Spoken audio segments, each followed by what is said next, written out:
welcome back.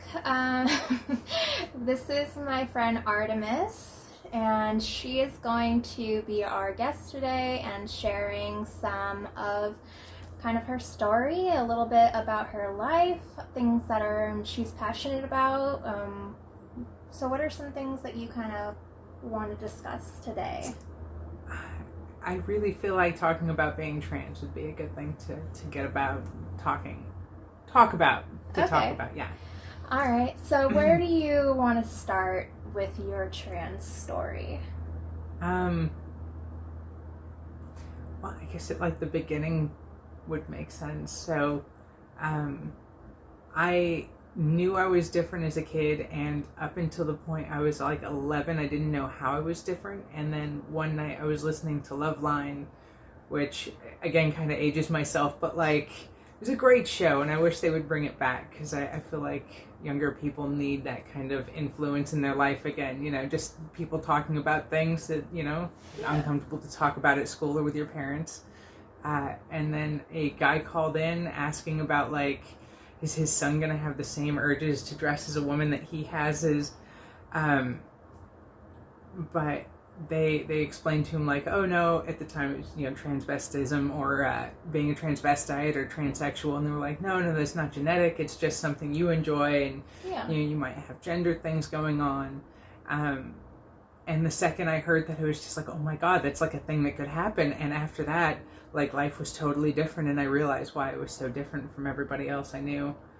And ever since then it's just been trying to figure it out and taking steps to get closer to who I wanted to be. So when you heard that story on the radio, and you really kind of connected with it, were you at a point in your life where you were that sounds kind of like me? Or were you kind of oh, am I gonna be like that someday? I always really related more to female characters than male characters. So when I heard that, I wasn't aware of that being even a thing that could happen, is people feeling they're uncomfortable in their body and that's the wrong gender. I just assumed that, I might be gay, because that was the big thing then. Yeah.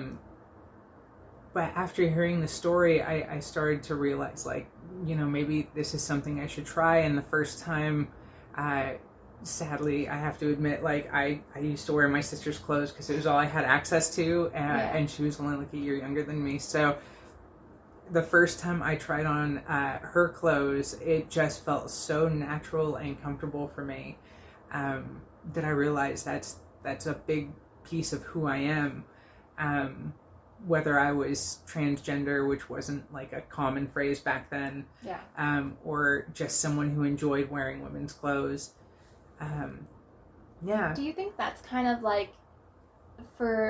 I know you can't speak for the whole trans community, obviously, but do you think that is kind of one of the questions a lot of transgendered, probably male to female individuals, or vice versa? I feel it's probably more of a male to female kind of situation where cross-dressing is where they think that's where it stops, or do you think that it's kind of a step towards being more of their authentic self and feeling comfortable and getting closer to who they feel they are supposed to be?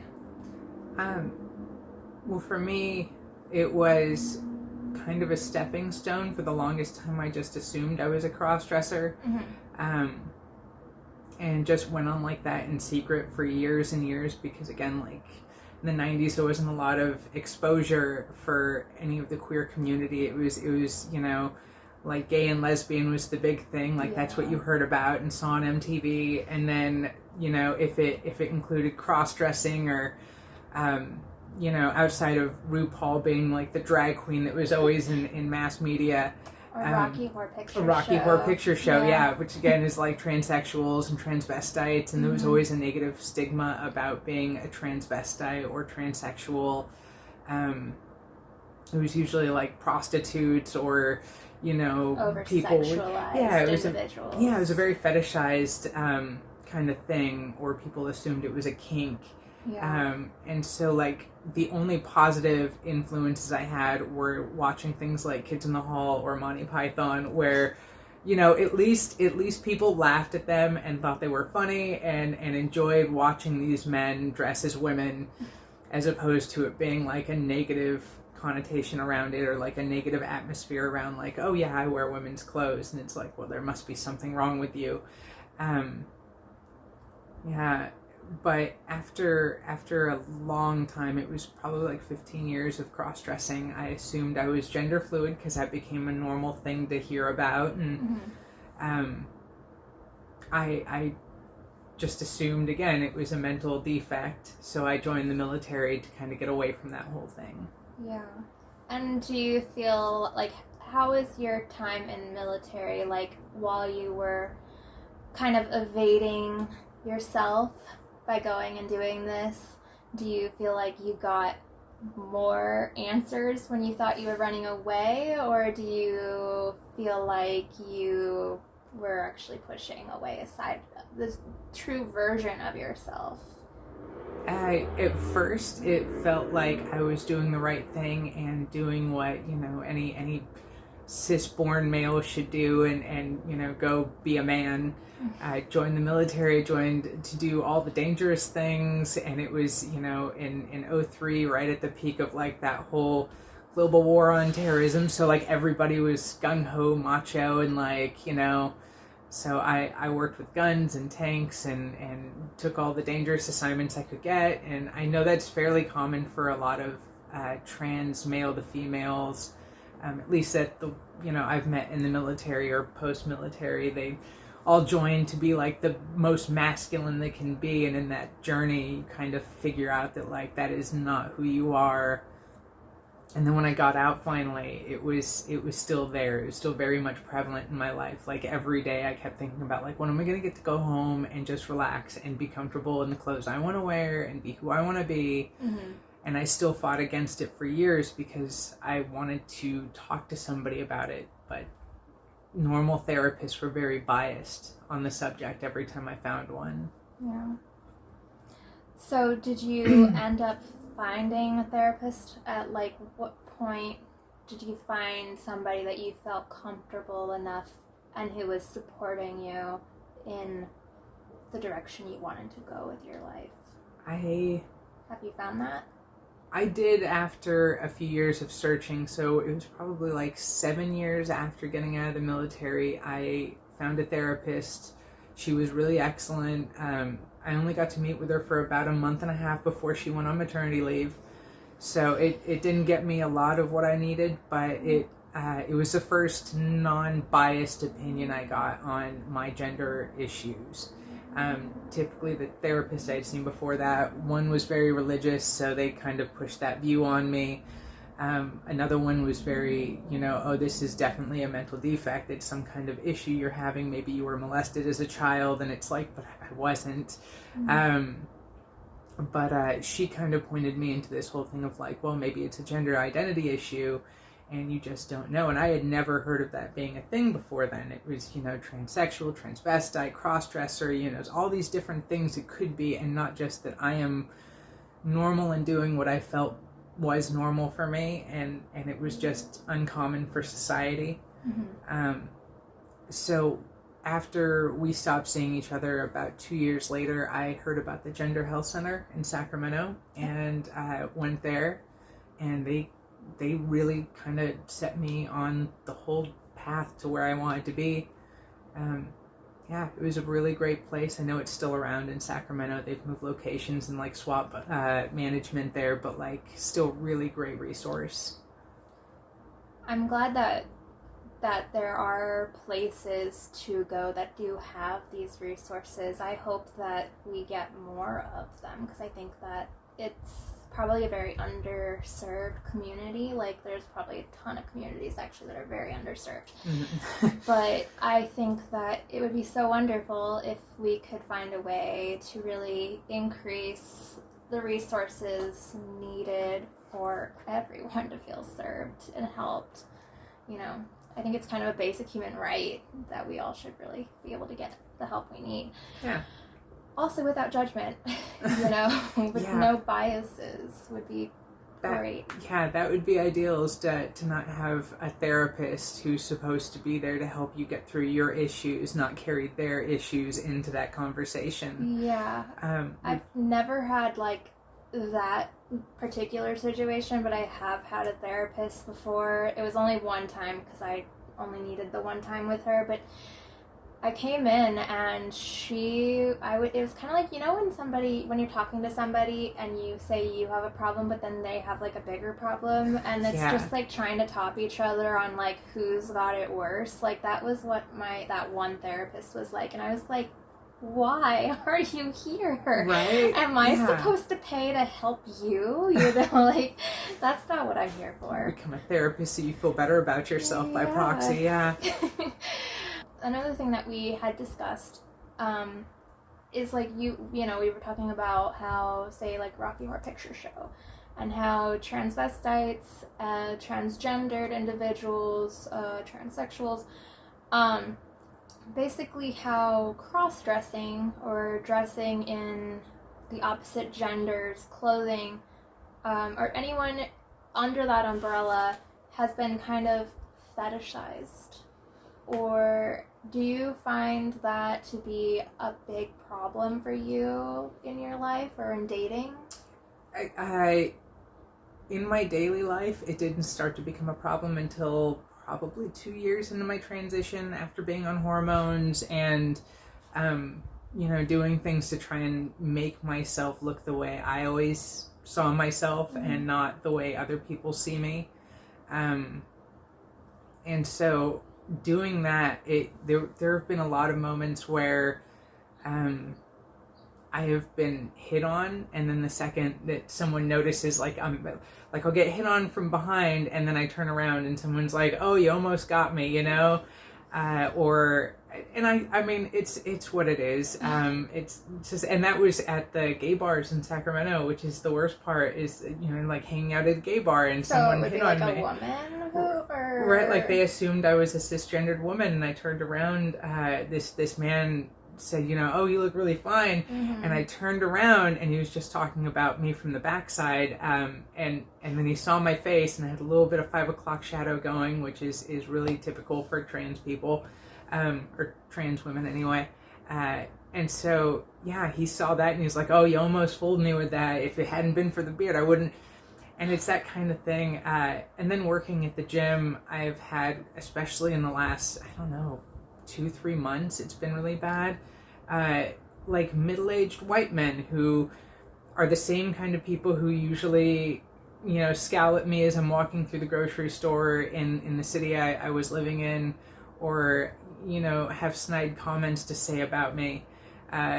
They come up and they will like stand there and say these inappropriate things to me at the counter while I'm working, about my appearance or how I look, or what, you know, what I'm wearing when I go work out, when they see me off the clock.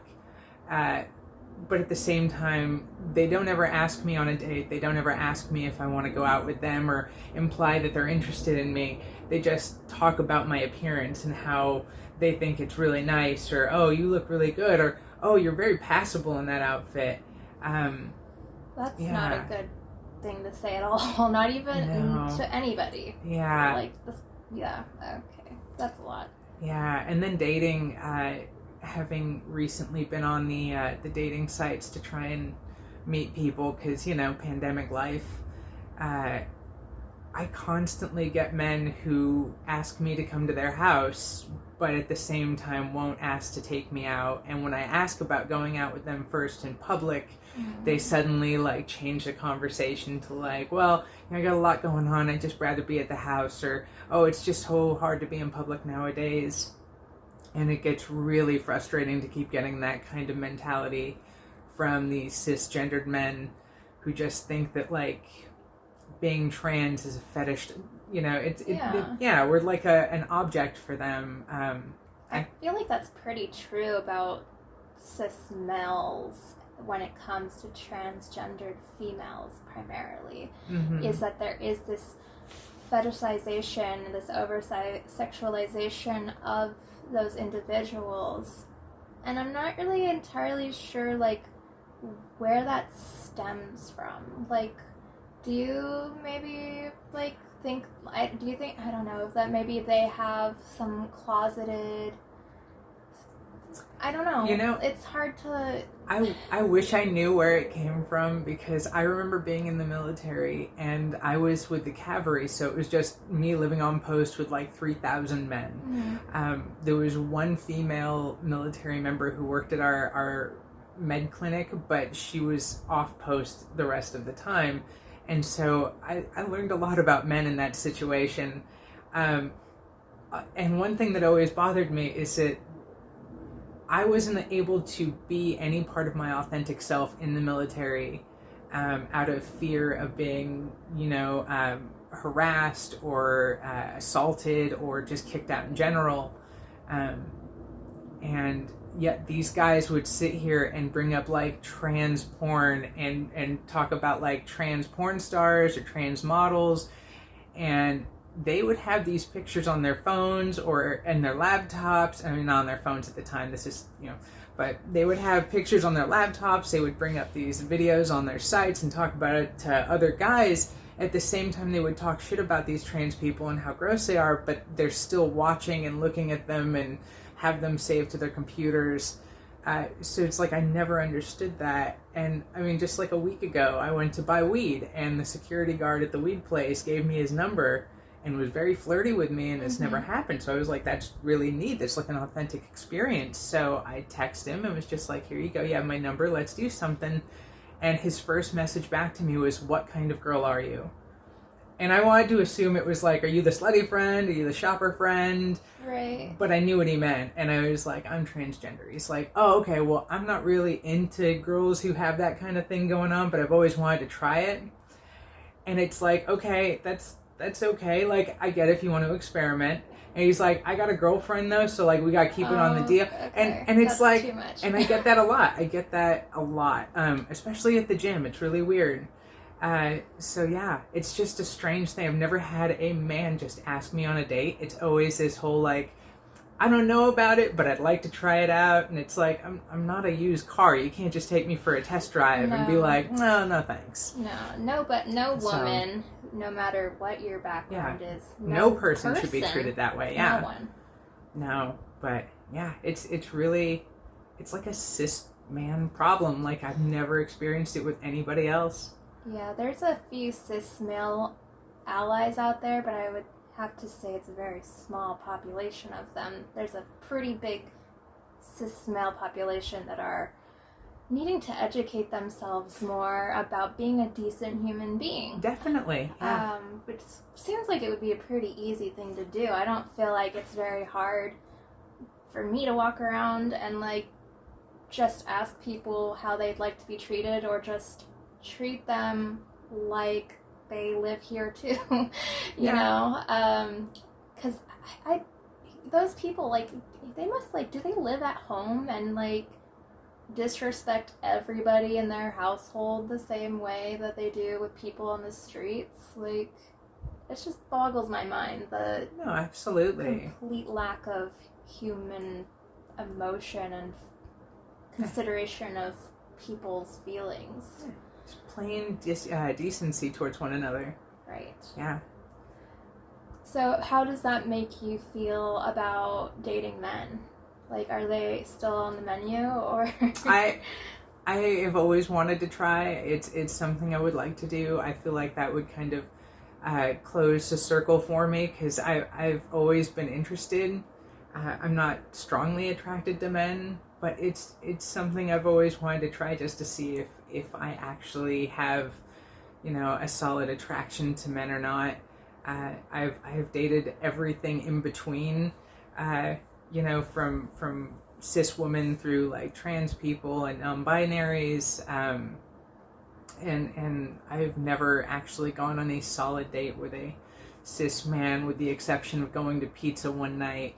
That's such a cis man place to it was after we had the genderqueer ball at the Gender Health Center held it, and then we went to that, and afterwards we went to the after party, and then this really nice guy very punky dude. He just asked, he's like, well, I'd like to take you out. And I was like, I'm down whenever. So he took me out to Slices, I think it's called, in downtown Sacramento. And we got a slice of pizza as they were closing. And like, he took me on a walk around town. And it was like the most authentic date I've been on in years. That actually sounds like a decent date. It was really so nice. Good for him. Yeah. I'm sad he never called me back, but at the same time, Bad it was a for really him. right. It was a very, very nice experience, and I was hoping for more of that. But the more I started digging around in Sacramento and using the dating sites, it just turned into this fetishized nightmare of like, you can't escape it no matter where I go or what I put in my profile. Yeah. No matter how many times I write that I'm transgender. Or even wear my pins in the pictures I have on the websites, they still completely blow by that. And the second I say something about it, they're like, oh, why don't we just go to my place instead? And it's like, if you just take me for a beer, I'd be happy to let you experiment a little bit. But like, at least pretend to be a decent human being. Buy me a drink first. Right? Just try to go out with me and see if you enjoy it. And if you don't, then maybe you shouldn't be going out with people like me. It's just that easy. Well, if anyone is watching this and they are interested in a trans woman and they are respectful, she is on the market and looking, but you have to go through me first in order to get her information. I will be going through and making sure you're a decent human being first. So, so you're also polyamorous, would you say? I'm trying to be, yeah. You're trying to be. I consider myself polyamorous. I have just been inexperienced with it. Okay. Yeah. I feel like I used to talk a lot more about polyamory, but since my divorce and stuff, I've really kind of like jumped away a little bit from polyamory, just because not from the lack of experience, but just experience with people that aren't very good at being polyamorous, I think. No, I think, that's a really accurate way to describe my experience with it, is the people I've been with have not been good communicators, nor have they been very open about the things they need or boundaries they have. So inevitably it leads to like them sneaking around behind my back or doing things and not discussing it in the relationship, which normally I would think in a polyamorous relationship things you'd be open about would be all fine. this. Yeah, it's like if you talk to me about it, I wouldn't have any issue. But like when you hide, 2 or 3 other partners on the side, then it's just cheating. Yeah, then it's essentially cheating, and you have a permission like there's no reason not to be honest about it. So yeah, it's been difficult finding people who are actually interested in that style of dating, I guess. Do you feel like it's harder as a trans woman also and I want to clarify because people watching are probably going to think I'm being insensitive by calling you a trans woman, but no. I do prefer the trans title. Okay. I do. I like being in between. I think it's important that you ask anybody what they prefer to be called, but I just want to clarify because I don't want people hate messaging me being like, you're such an asshole. No, definitely. Thank you. I don't fall into line with most of the trans women I know. Yeah. I talk about my things openly. I don't mind my old name. I don't mind having pictures of him around because I appreciate him greatly for holding out as long as he did, because otherwise I wouldn't be here. But yeah, I absolutely prefer trans woman versus just woman. So thank you. Of course. Do you feel like, do you think about him, how would you like to describe him? Would you...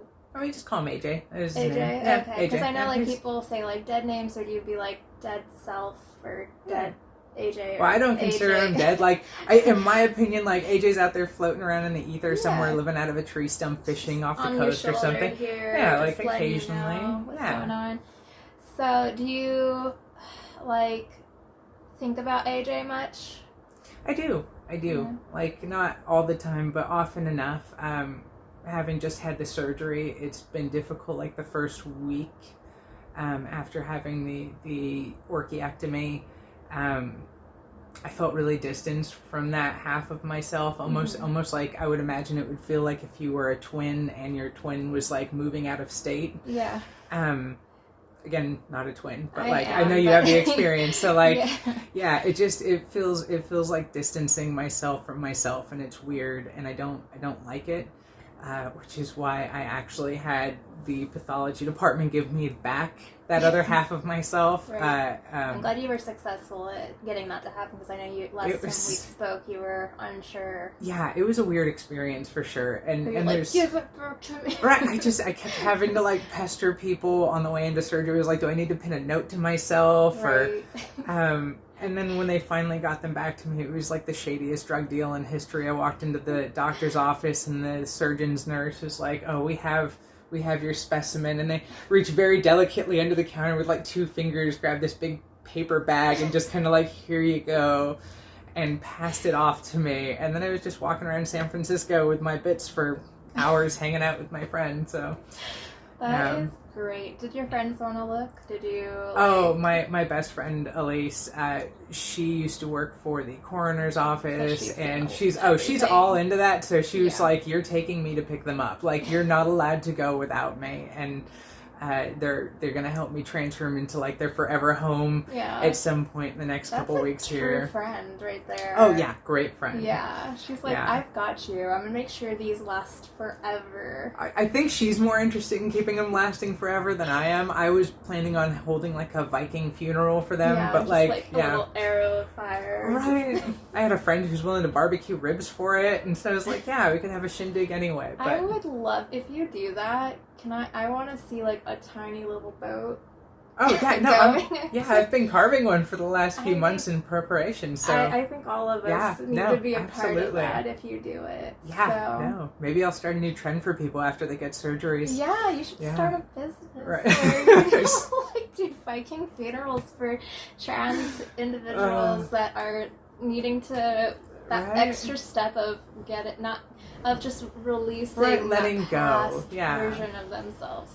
I think it's beautiful and kind of symbolic, because I think I mean, like, for instance, like, people think about funerals and stuff. Some people are like, oh, I want to be cremated, or I want to be buried and stuff, but then there's like this whole new trend of ways to like go, which like, I want to be a tree, or some people want to be turned into a necklace or a diamond or something. So this could be like another like avenue in that kind of field, perhaps.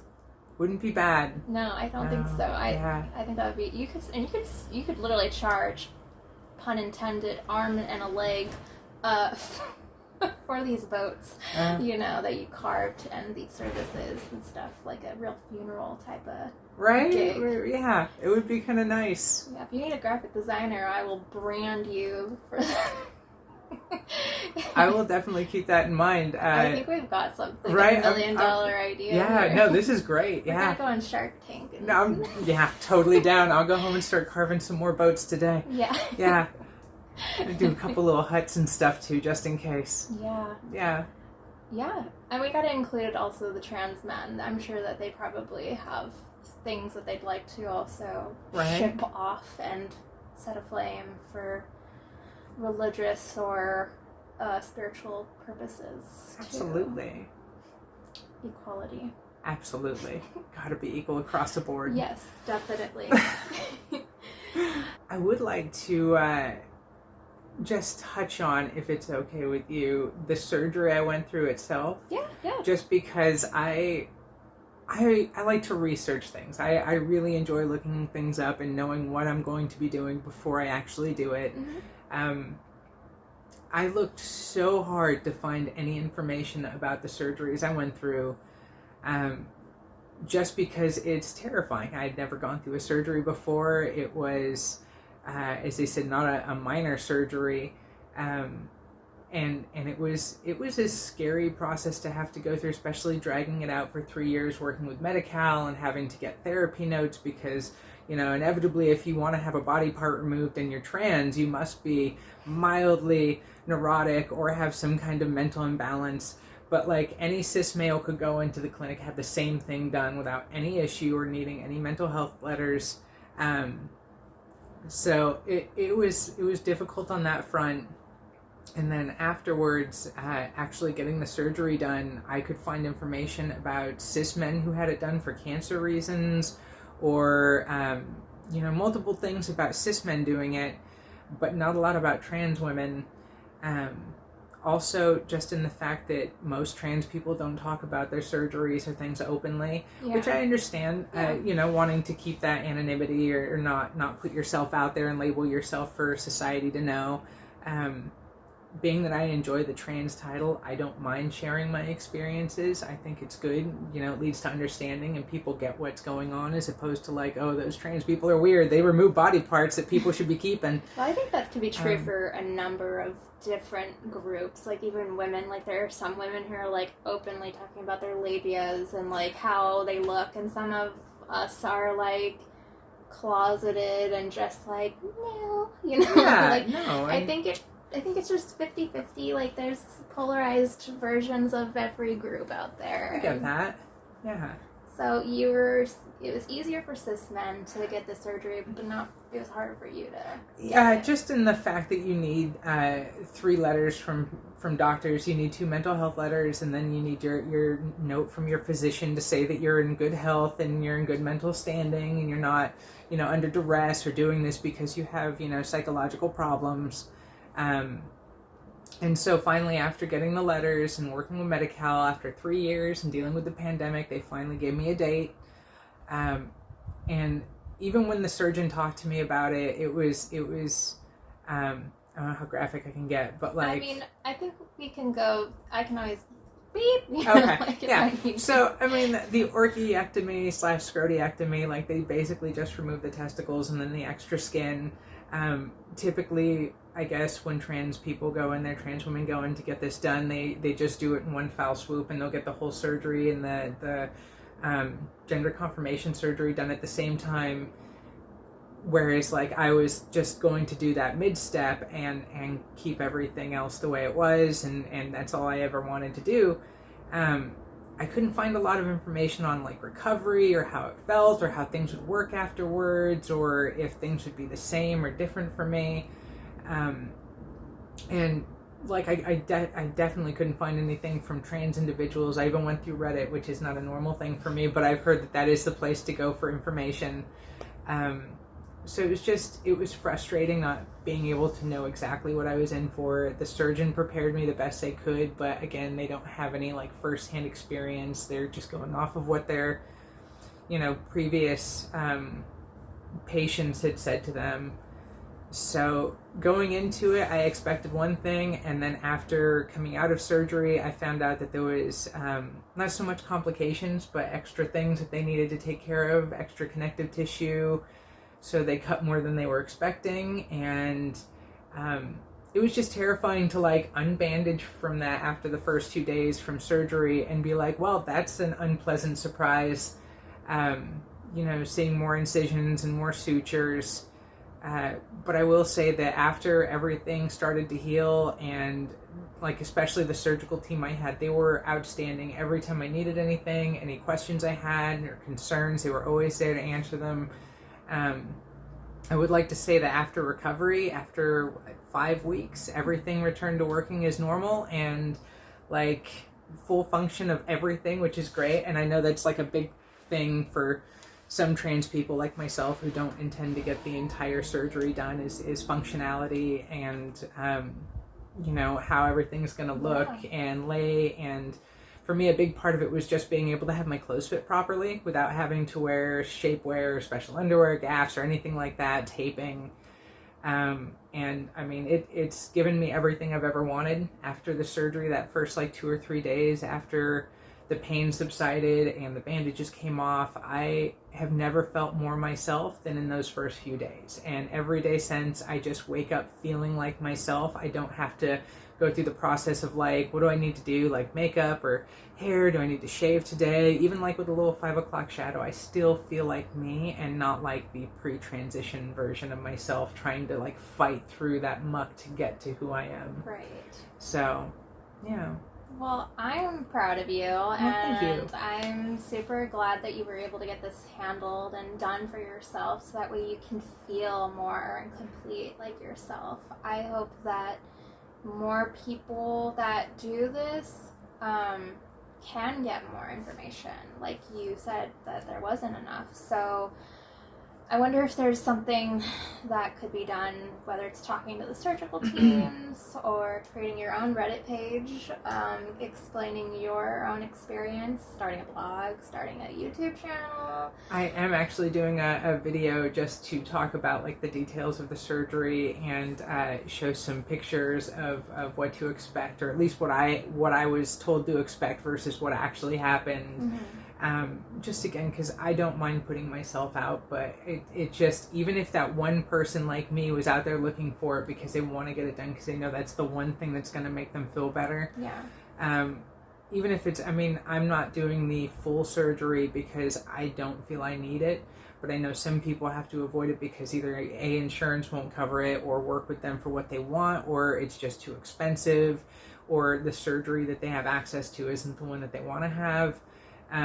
So taking this step is, in my opinion, a good way of getting yourself to where you need to be, or at least closer to where you need to be, or feel you need to be, without all the stress of like having to do the other major surgery on top of it. I would love to just help at least one other person and let them know what to expect from it, because it was really scary not knowing if I'd return to like doing the things I enjoy doing behind closed doors with you after the surgery. I think that's important. I think like as human beings, sex is a very important part of our living. It's a way of bonding with somebody that you care about. I think it's an essential. So like that is something scary. Like I think I would also be terrified if I was put in any kind of, whether it's for other treatments or if I was in the same position as you, like that would be terrifying for not even just sex, but like urology, how everything, like that's just a lot happening in one space. So yeah, that is terrifying, but you overcame it, and you're way where you're getting closer to who it is that you feel you are and being true to yourself, and that's great.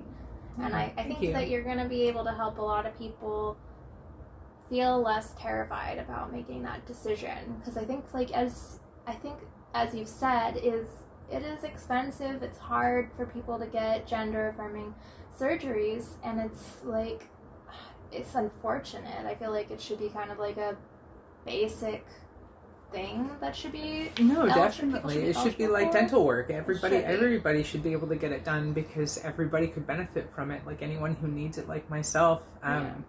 If I could have gotten this done years ago, if it had just been a normalized procedure, my life would be totally different. Just the confidence I have every day now, because I can go outside and not worry that someone will see that bit of me, because of a strong breeze or the clothes I decide to wear. Do you think that, like, if it was available to whomever through, insurance, do you think that there should be an age cap, like a base of where somebody should be able to get that without, say, parental consent?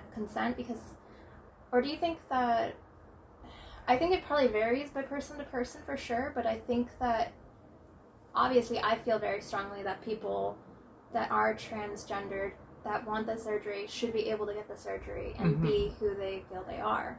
But at the same time, I think at a certain age group, maybe during, puberty, which I'm sure is very, very hard to go through if you're questioning your gender, but also it is a very big decision to make. And then my concern would be if somebody was just confused, which I don't think in most cases is the case, but there could be some people that are like 13 and be like, Mom, Dad, I'm actually wanting to be a woman or a man, and that could be life altering. But you're okay.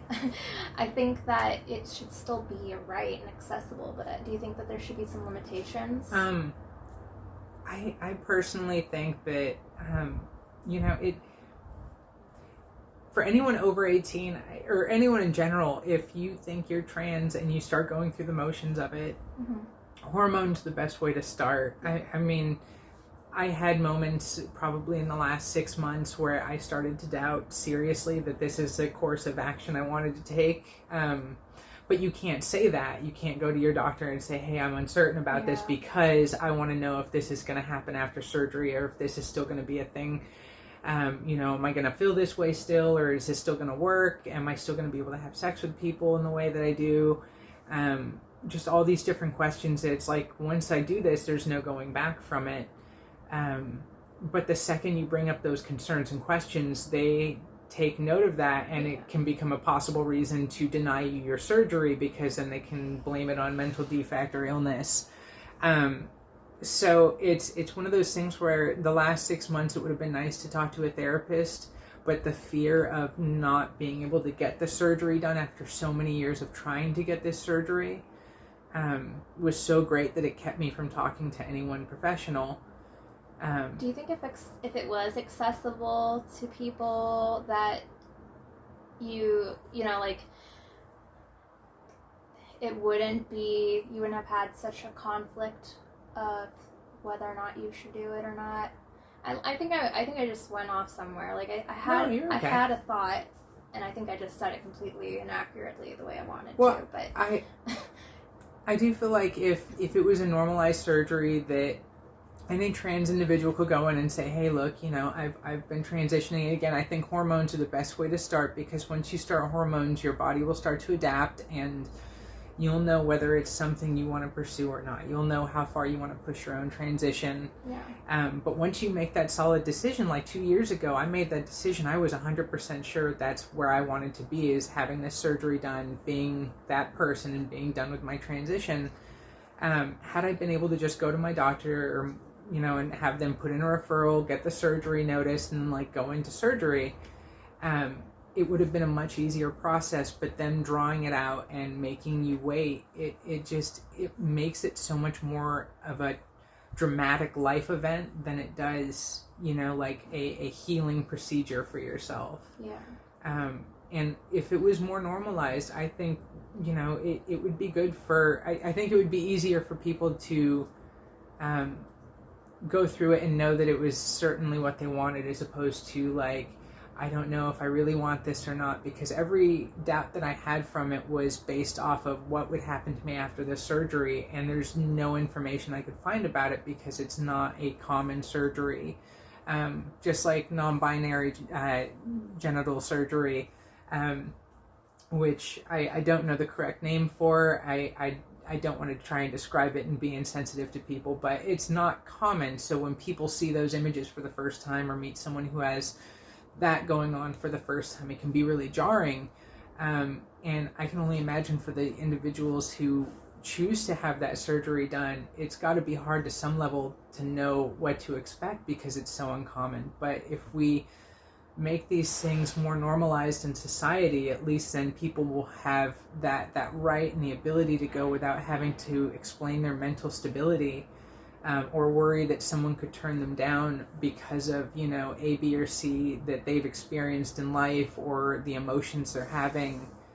And once it gets to be a more common occurrence, then there's going to be information out there for people. And if I had just been able to look or talk to someone or see someone's YouTube video or their blog or an Instagram post, at least, about, I had this surgery done, this is the after effects, this is how I experienced things, it would have taken all that concern and worry away, and I would have just been happy getting my surgery done.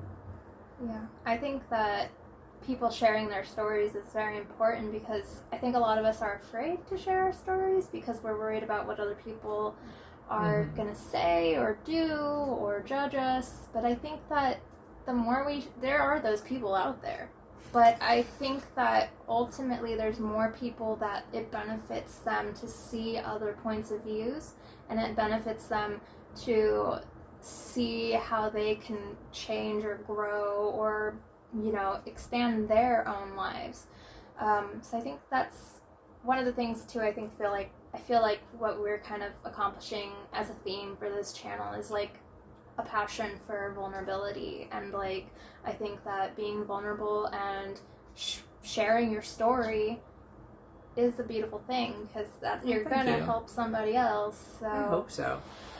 You know, so because I mean, there's always somebody in history, you know, that's got to start that ball rolling for, you know, a whole group of people, or just, you know, so that should be helpful for sure. Yeah. Somebody will need it. Yeah, and I don't think that if the surgery was available all of a sudden and there was no questions asked, people aren't just going to go randomly start having right. Nobody's just going to go and be like, I want to have my genitals removed. No, it doesn't. Yeah. Yeah, it's a process. It took me the first 2 years of transitioning to, I mean, when I first started, my whole mindset was like, oh, I'm never going to pass unless I get my my chin done, my nose, my forehead. I have to do all the things that the trans women do to feminize their face, or I'll have to get breast implants, because that's a lot of trans women I met were doing that, because it's just what makes them feel like they're more themselves. I wanted everything done, and after the first 2 years, I realized all I really needed to feel like myself was to have that gender surgery done. Or have the orchie and scrotectomy done. And yeah, once that was over with, I'm just completely satisfied with everything that I have to offer now, and like the person that I am. And I think it would just be really nice to have these things be more normalized in society and have them be a common thing that people can talk about, and not so taboo.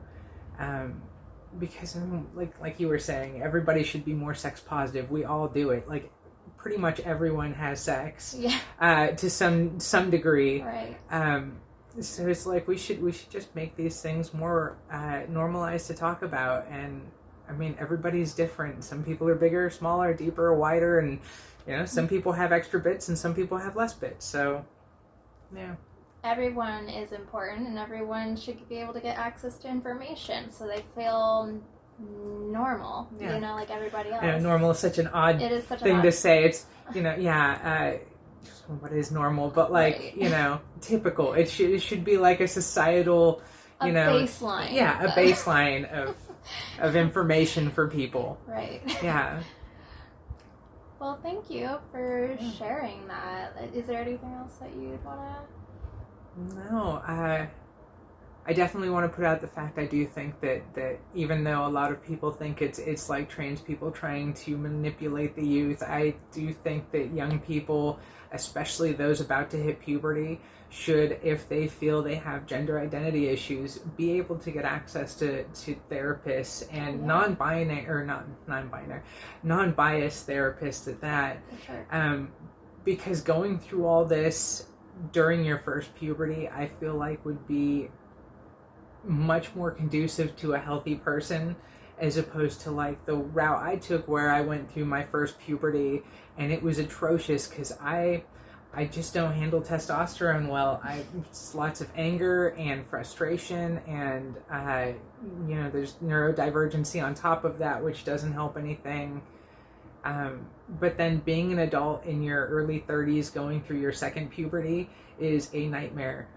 Trying to adapt as a grown-up and deal with everyday life while you're dealing with a puberty that you're now unfamiliar with, which is hitting you just as hard, if not harder, than your first one did. The downtime is more, I would imagine. I spent probably 6 weeks of my first year just crying at everything, swapping from the testosterone to the estrogen.